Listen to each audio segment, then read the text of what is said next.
When I grow up, I want to work for a woke company, like super woke. When I grow up, I want to be hired based on what I look like, rather than my skills. I want to be judged By my political beliefs. I want to get promoted based on my chromosomes. When I grow up, I want to be offended By my coworkers. and walk around the office On eggshells. and have my words policed. By HR. Words like Grandfather. peanut gallery. Long time no see. no can do. When I grow up, I want to be obsessed with emotional safety and do workplace sensitivity training. all day long. When I grow up, I want to climb the corporate ladder. just by following the crowd. I want to be a conformist. I want to weaponize my pronouns.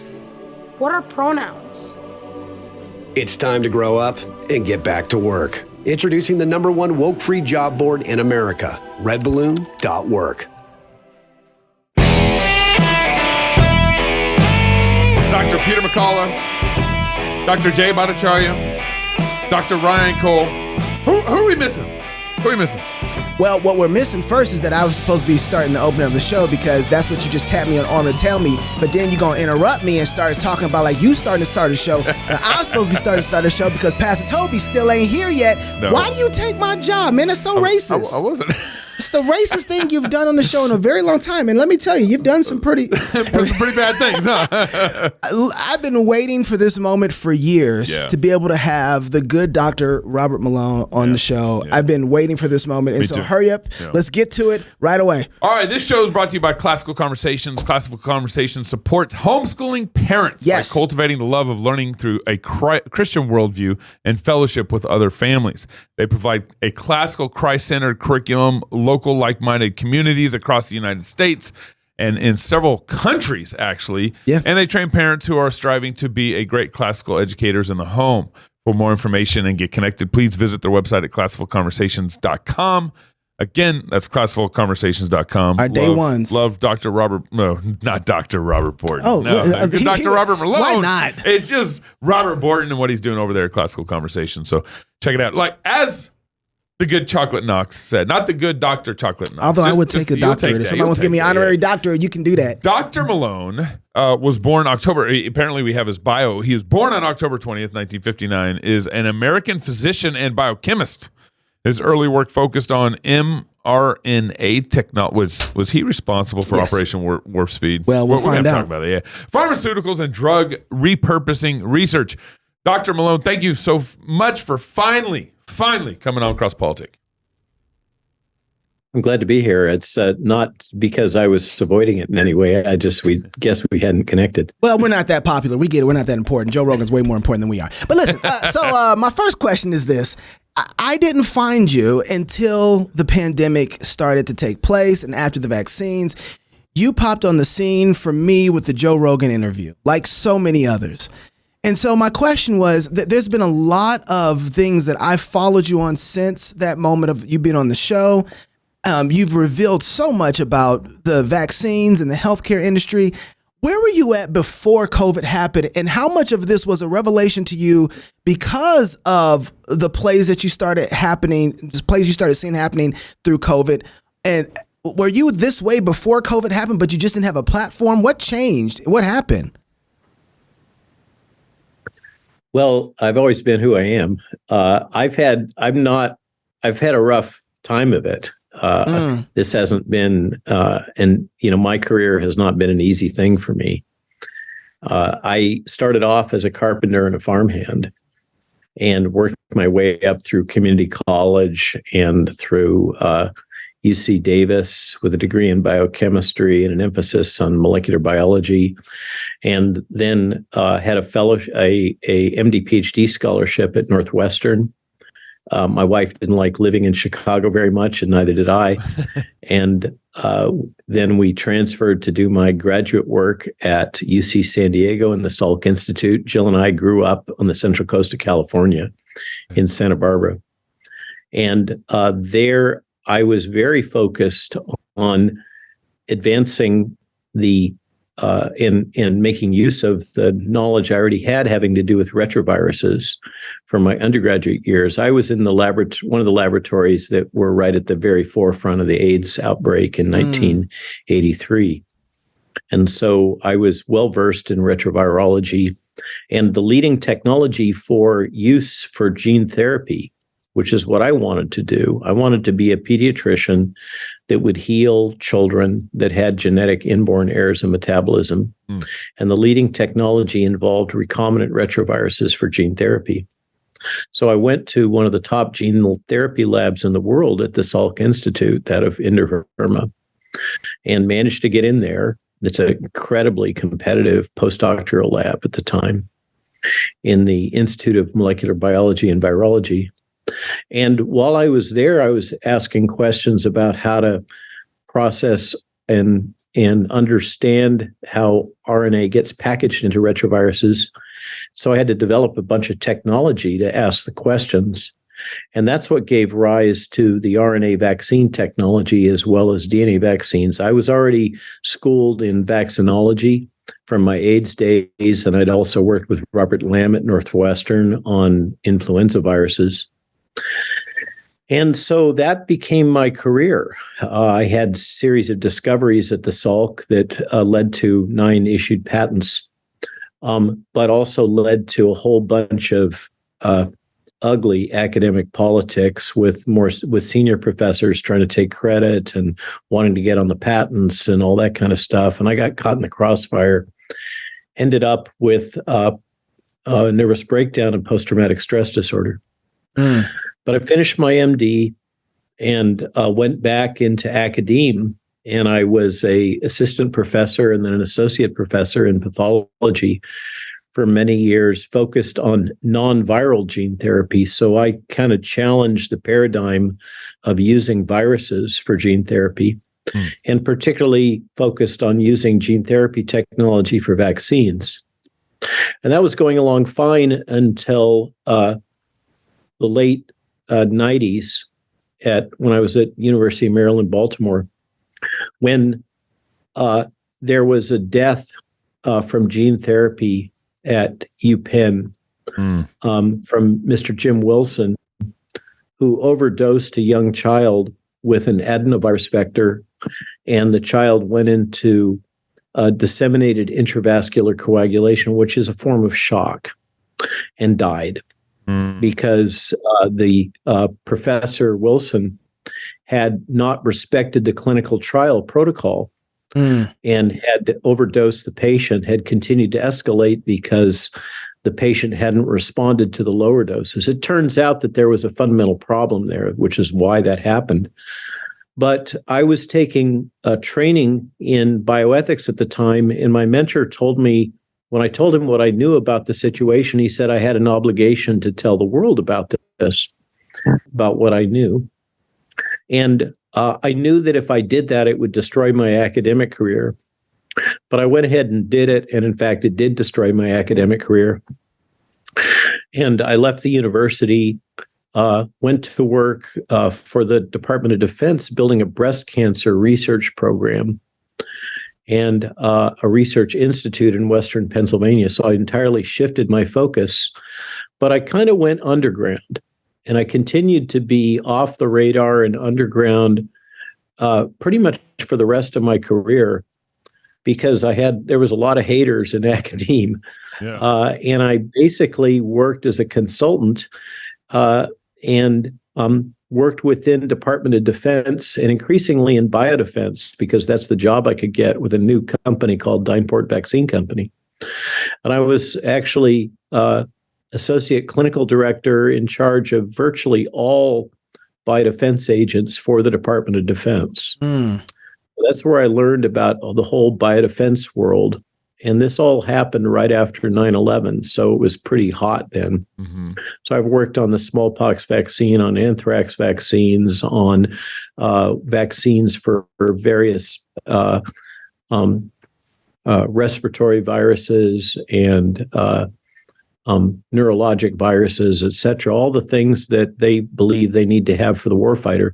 Wow. Protect them. And then I left Dynport. I actually got laid off when Tony Fauci took over all the money for the anthrax vaccine. And I became a consultant, focused on regulatory affairs, took a fellowship at Harvard Medical School in global clinical research, and went about my business. I've been involved in multiple infectious disease outbreaks. I was at the tip of the spear in moving forward the Ebola vaccine and got that licensed to Merck. And that's now the licensed Merck Ebola vaccine. I worked very hard repurposing drugs for Zika with partners at the DoD. And then along came this one. And this was very different. The government obviously behaved very differently, used a lot of propaganda techniques, censorship, and other things that I'd never encountered before. And they started doing things under Operation Warp Speed that I had been taught were just illegal. And in particular, bioethics of forcing people to take these experimental products. I'm deeply trained in and experienced in regulatory affairs, and I understand exactly what the language is of the emergency use authorization and its limitations. And what was being done was just wrong. And it kind of came to a head when Steve Kirsch arranged for me to have a phone call with a Canadian physician who was reporting adverse events with the vaccine, and they were all being ignored and deleted.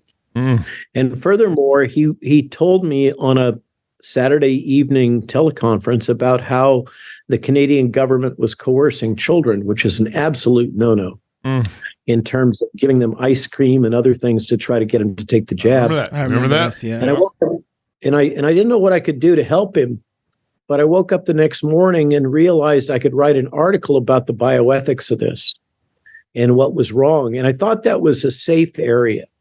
I thought that talking about bioethics was clearly something I was qualified for. Nobody was talking about the bioethics of what was going on.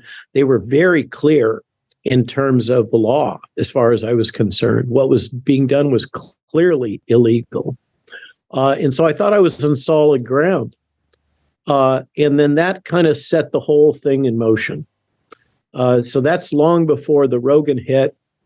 And even before the hit that I did with Steve Kirsch and Brett Weinstein on the Dark Horse podcast, which is really the one that brought me into public attention. Right. And you may or may not know that Brett and his brother Eric are close buddies with Joe.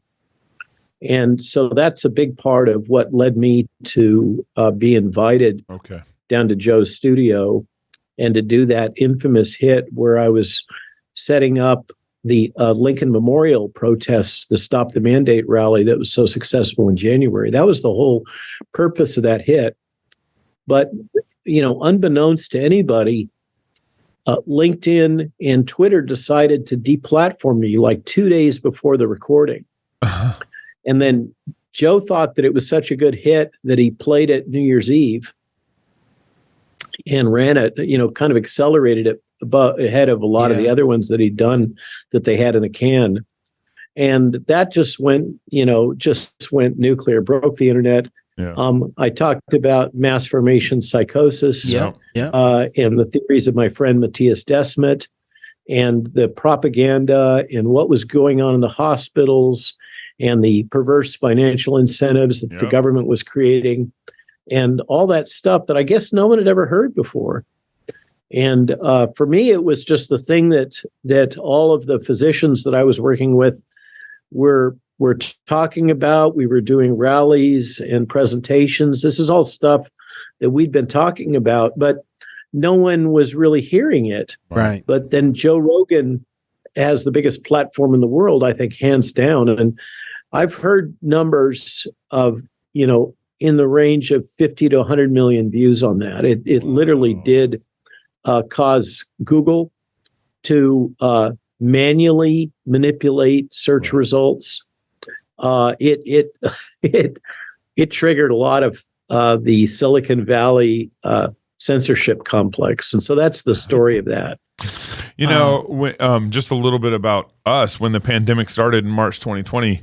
I think it was April, or by the end of April, we had found Dr. Jay Bhattacharya and Dr. Ryan Cole. Dr. Jay, I just did a hit with Jay a couple days ago. Okay, nice. He's told me this multiple times. He said we were the first ones to platform him after, with the exception of his own internal Stanford interview with. That's how I found him. Was the Stanford interview. The Stanford interview. And so we were, we instinctively and theologically knew that something was wrong. We knew theologically that the government didn't have authority from God to tell people when to go to work and when not to go to work and what to wear on their face. I mean, that's just Bible 101 stuff. And then we kind of instinctively knew that like something's broken here when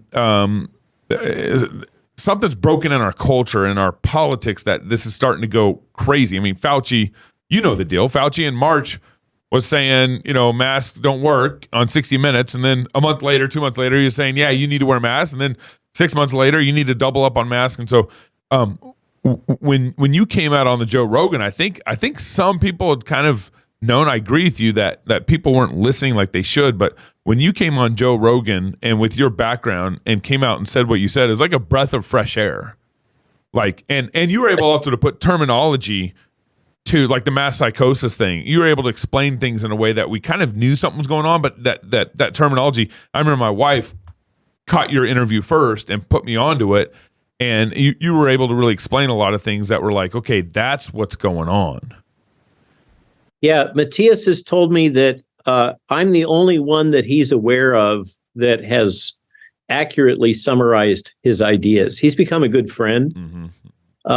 And I visited him in his home. We spent time together in southern Spain, shooting a movie, etc. He's been here. He stayed in our farm.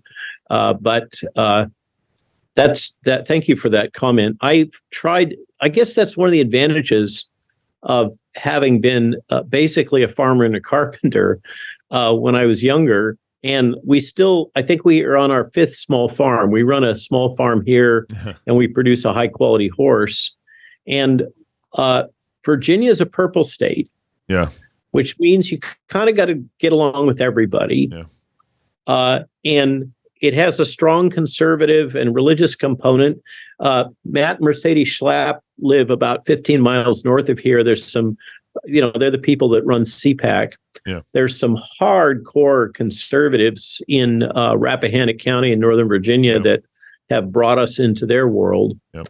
But I may go on the podcast with you, but earlier today I was chatting up one of my neighbors who has to swap in the new Allison on my dually GMC 3500. Yep. And before that, I was talking to the guys that are busy doing the body work to cut out the rot in my rocker panels. And, I went up to Kubota to pay my bill for the tractor parts. So I got to get along with everybody. I got to live in the world. Right. I don't have not to trash Jay, but he's a great example. And Jay and I get along great. And I understand his academic world. I used to live in it. I don't like it very much. But it's been a weird world for me because I cross all these different disciplines. And one of the good things that's good about it, that's helpful about that, is I can talk to people. I can talk to academics and I can talk to politicians, and I can talk to the guy that cuts my hay, and he loves to have a good long tongue wag with me from time to time. And I personally love it. I love being able to just interact with a wide range of people, listen to them, learn from them. And of course, key to that is treating them with respect. Sure. And that's kind of one of my fundamental principles. And I've absolutely been embraced by the Christian community. And I got to tell you, I think the next major thing I want to do is to reread the New Testament. The other day I was at a presentation from one of my conservative buddies on the city of David, mm-hmm. and the archaeologic excavations that are going there. All that stuff is real. Mm-hmm. I mean, it's real. That's right. Jesus walked on those steps, and went up to the Temple Mount. I mean, it's real. Yeah. And it's not some myth. It's solid. And as I think all the way through this COVID crisis, and come to grips with, for instance, the true evil that we've all encountered. I mean, it is evil. Mm-hmm. And whether you want to ascribe it to Lucifer or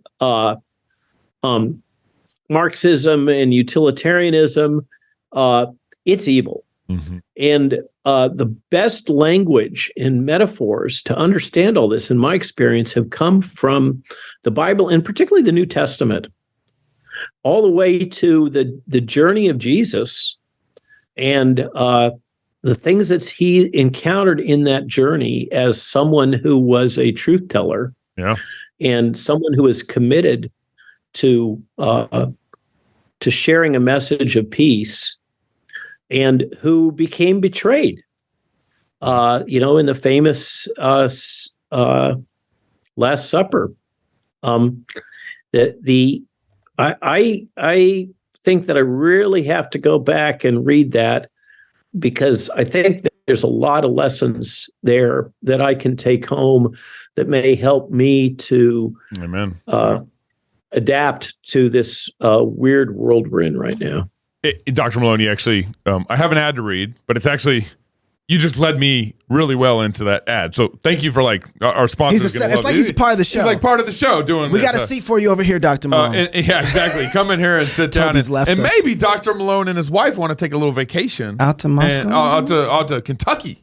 Oh. My ad read is actually, we have for those who listen to us, we actually do a national conference, usually on the East Coast. And this year, Dr. Malone, just so you know, that our conference this year is at the Ark Encounter in Kentucky. The Ark Encounter is kind of this life-size replica of the Ark. Yeah, I'm aware of it. Yeah, it's fantastic. So this year's conference is the Politics of Six-Day Creation. And the Politics of Six-Day Creation establishes the authority and sufficiency of God's word for all of life. From what is a man or a woman, when does human life begin, and how is human society best organized? Come here, Ken Ham, Pastor Doug Wilson, Dr. Ben Merkel, Dr. Gordon Wilson, right in the dance, right in the dance, Gordon Wilson.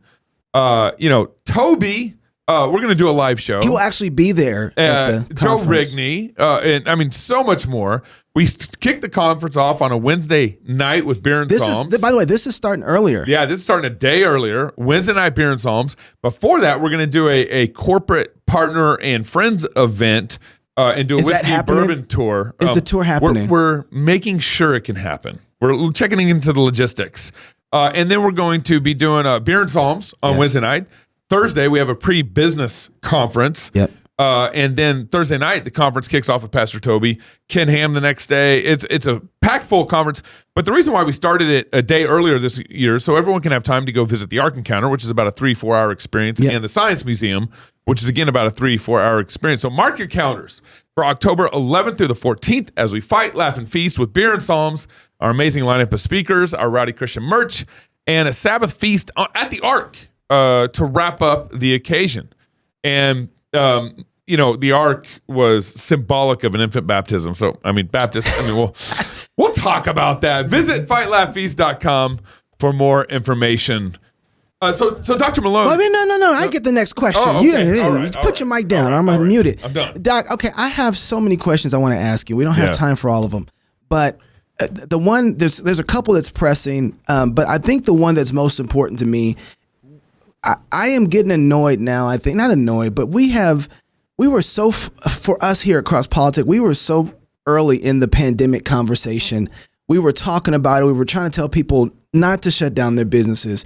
Don't shut down their church. Masks don't work. If it really is a real problem, you're going to get it. If you think a mask is going to protect you, it's not going to work. There was so much information that we had post the pandemic to tell us those things. So we 30 years of scientific literature. Danae Rancourt on all death mortality, right? All cause mortality. And so there's so many things that were there. So we've been a part of this conversation forever. So it feels like in one sense, for us anyway, now that things are somewhat back to normal, that all of this is in one sense is over, right?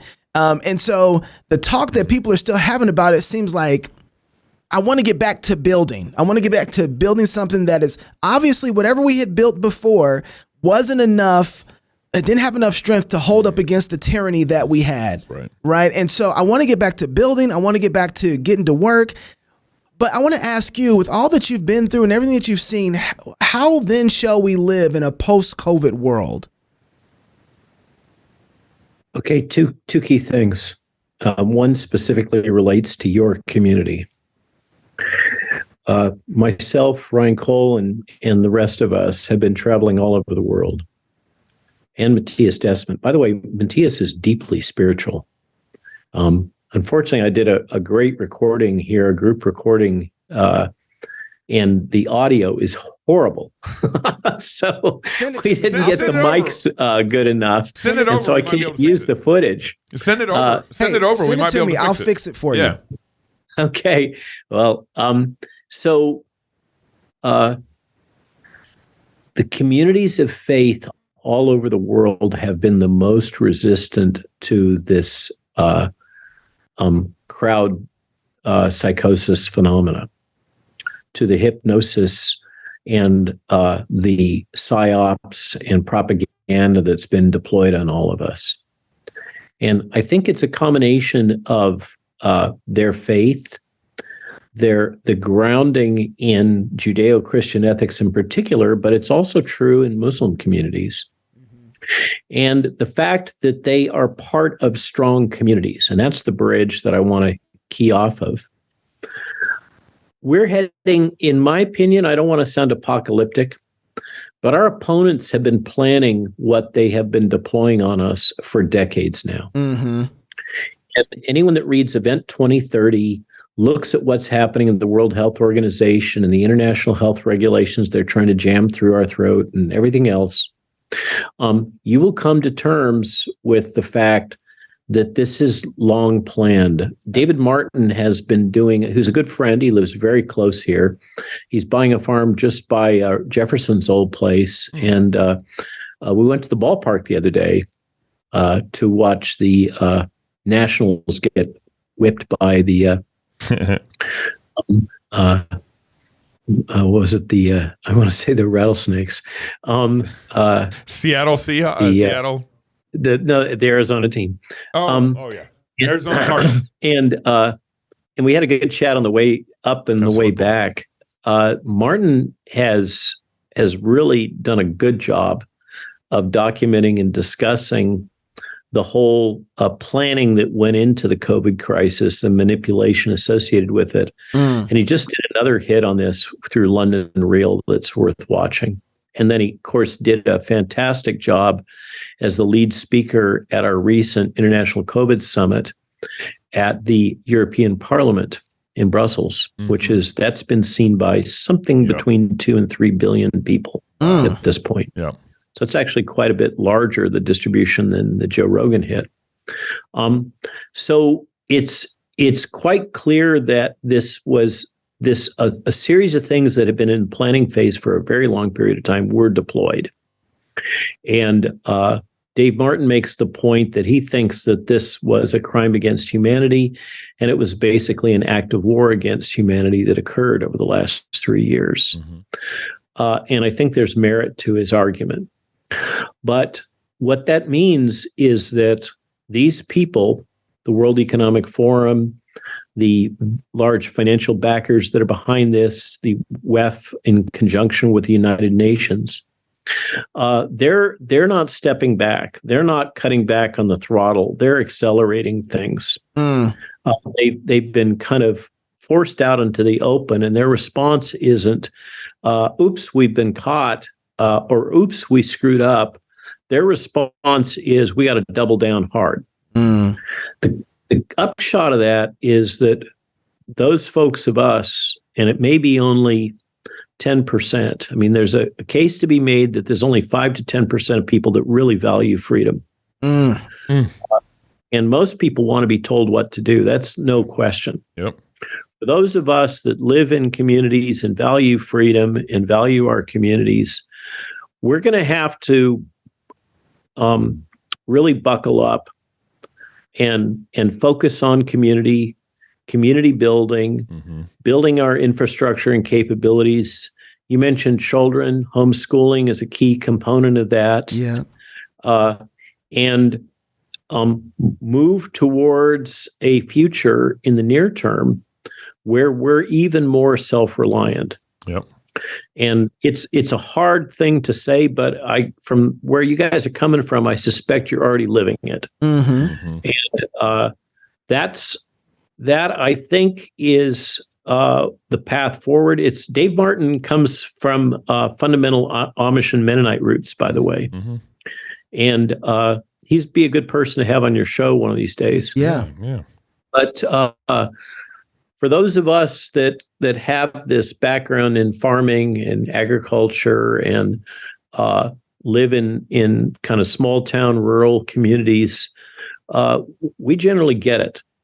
The big city folks and the bi-coastal politicians are not our friends, and the plans that they have for us may all sound good from Brussels or from Washington or from New York City or San Francisco, but they don't generally sound very good for those of us that live in the way that we do and that value freedom. We don't really want to be told what to do, and that if you think through living in a world of intentional communities, as I suspect you already do, there's a whole bunch of problems you have to solve. Now, the Amish have shown us that they can be solved. Right. The Amish are very self-reliant. But they also show us that intentional communities can't be too big, that there's problems with barter as a system. I mean, one of the problems that we're going to have to solve is how do we enable trade? What do we use? And if the currency becomes a digital currency that's centrally controlled, so central bank digital currency that allows them to control us in so many ways, as we saw they will do at the drop of a hat with the Toronto truckers. Yep. How do we solve that problem of trade and exchange among these intentional communities that are going to have to be built? And many people think that decentralized cyber currency is the solution. That or precious metals, or it goes on. That's a big problem. How do you get your medical care? How do you educate your kids? All those things are going to have to be solved, and we're going to have to work together to find those solutions. But the core thing is community, building community, commitment to community, having a set of common principles and ethics that you can all agree on, and from my point of view, the Judeo-Christian ethical framework is one that has withstood the test of millennia. And there is no reason, all of this, we need to get rid of religion. We need to get rid of Christianity. Those are obsolete concepts. And we need to move towards this bundle of things that we call wokeism. That's a great big experiment that's going to fall flat on its face. It's going to take a generation or two with it, like we already see the huge damage That's right. to the young people right now from the school shutdowns. And somehow we've got to be, the classical intentional community, as far as I'm concerned, is the monasteries in the Middle Ages.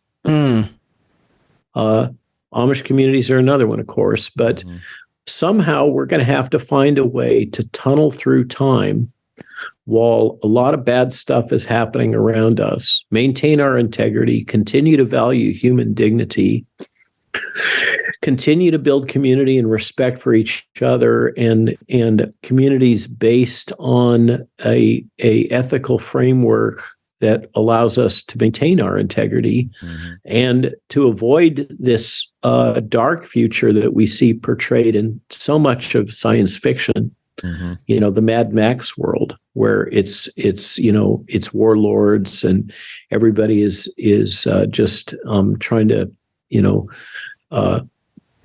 get what they can for themselves. That's a dark, ugly future. It's not one I want to live in. It's not one I want my children to have to live in. And the only way out, I fear, I'm sorry to sound so dark, is to build intentional communities and rely on each other And like I said, one of the frameworks that seems to work best all over the world is communities of faith. Well, It's been time tested. And here's the thing, God built the world in a certain way, and when He cut with the grain, and part of that grain is building community that God cut, and when you build and construct your community around the way He built the world, that's where you're going to find peace. That's where you're going to find life. That's where you're going to find thriving life. I actually think over the next 20 to 40 years, I think we're in a fight. I think COVID 2020 is very clear that we're kind of in this, new battle for what it means to be a human, even, kind of thing. Yeah. But when you design, we like to use Nassim Taleb's terminology, anti-fragile. When you design kind of your life in an anti-fragile way, and that is cutting with the grain of how God built the world, you're going to be more anti-fragile when things get tough and when things get hard. It's fascinating you mentioned that. Charlie Kirk sent me that book. Okay. Yeah, it's a great book. Yeah. And that guy and Nassim Taleb was so fragile during COVID, which is super sad kind of watching. I think there's another thing too to be said that, and I always remember this because of David Bahnsen. He reminds me of this, is that, at least here in America, one thing has been true. So, Dr. Malone, I don't know if you know this, Gabe was one of the people who got arrested during the pandemic when our church was outside singing psalms. And I don't know if you've probably seen Donald Trump, the president, retweeted Gabe's arrest. Yeah. It was one of the, we were out there protesting with singing psalms. Not standing 6 feet apart, not wearing a mask rejecting in our city. In our city. But one of the things that's come from that is that it through the courts and through it all set up, we won the legal case that this was right to do, and it was wrong for the city to stop us from doing it. Yep. We are not so far gone that we can't get it back. And a lot of it is going to happen at a very local level, like you were talking about, being very intentional where we are, where God's placed us with our churches, and being able to engage right there and not letting the local politics be at the place where it's just, we only think of the federal environment. Yeah. We have a place to win at a local level because of our setup, and we don't need to give that up just because we have some bumps here and there. Stand there, stand in the gap and fight. And this is not something that we can't win. We are in the best place, and out of all the places in the world, with all the globalism that's happening and the push from the World Economic Forum and the whole, I think America still has the best chance because of the Christian setup of the nation that has given the division of powers. There is real authority in our local level. There's real authorities with our sheriffs. There's real authority with our city councils. There's real authority with our churches. With mom and dad. And the real authority with our families. Yeah. And where we build those structures tight, then we have a place to fight from that begins to make everything fall into its proper place. So I don't think we should give that up at all. And I agree with you. We need to get way more solid on that. Dr. Malone, I know we've run out of time, but I want to thank you for coming on the show. Twitter is a good place. Substack is a good place to follow you. Where else can people follow you at? Well, we do have the Malone Institute, which has a lot of the things about the World Economic Forum and more lengthy stuff. So that's maloneinstitute.org. Okay. And but the main ones are Twitter, Getter, Gab, Truth Social, at RW Malone MD. And Substack is what keeps us alive. It's what brings, allows us to buy tractor parts and feed the horses. And that's rwmalonemd.substack.com. You don't have to subscribe. Okay. The people that subscribe, which is a small subset of our totals, are gratefully appreciated. They are the customers that I focus on, the paying subscribers. But anybody can subscribe for free. I know not for a lot of people, $5 a month is a big deal, and we're not keeping information away from anybody. So if you subscribe, it'll come into your email inbox. And unless you're using a Microsoft product for some reason, then it might well go into your junk mail. Well, Dr. Malone, if there's anybody that I want having a voice out there, you're definitely one of the top people. So I really appreciate you and the work that you've done. Very grateful. Thank you, sir. Well, thank you for your support and your kind words. Yes. And I look forward to our next chat. Absolutely. If you're single, get married. If you're married, have you some kids. And if you have kids, go baptize them. Until next time, love God with all your heart, soul, mind, and strength. Love your neighbor as yourself. Go fight, laugh, and feast. This is CrossPolitic.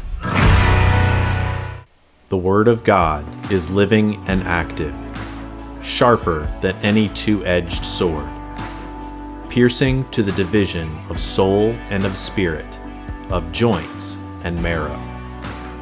Through the Spirit, God's Word changes lives. It cuts us to the heart and reshapes us. As you strive to read and study Scripture, having a good set of tools can help. From setting reminders for a great reading plan, to word studies and commentaries that shed light on difficult passages, to listening on the go, the Olive Tree Bible app can help you dig into the Word wherever you are. Olive Tree Bible app. Read, study, listen, anywhere.